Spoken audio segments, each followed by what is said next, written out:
দীর্ঘ 2 যুগ পর আমাদের ময়মনসিংহ বিভাগীয় প্রোগ্রামে আগামী দিনে রাষ্ট্রনায়ক স্বৈরাচার ফ্যাসিস্ট আন্দোলনের মূল কারিগর রাষ্ট্রনায়ক তারেক রহমান আমাদের সার্কিট হাউসে ময়মনসিংহ বিভাগে আসছে।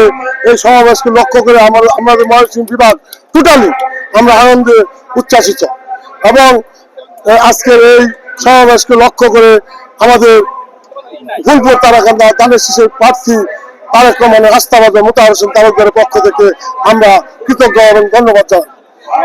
পাশাপাশি আগামী দিনে ধানের শীষে ভারতের নির্বাচনে ধানের শীষে ভোটকে বিজয়ী করার জন্য সকলকে আন্তরিকভাবে উদাত্ত আহ্বান রেখে আমি আমার কথা শেষ করছি।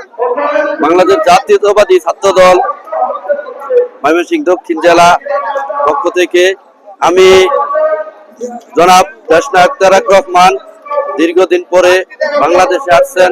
আমি তরুণ ভোটার হিসাবে তার কাছে অনুরোধ রাখবো সে যেন তরুণদের জন্য কাজ করে, তরুণদের জন্য কর্মসংস্থান সৃষ্টি করে, তরুণদের সকল যত সুযোগ সুবিধা আছে সে যেন তরুণদের জন্য কাজ করে যায়, এটাই আমি তার কাছে আশাবাদী।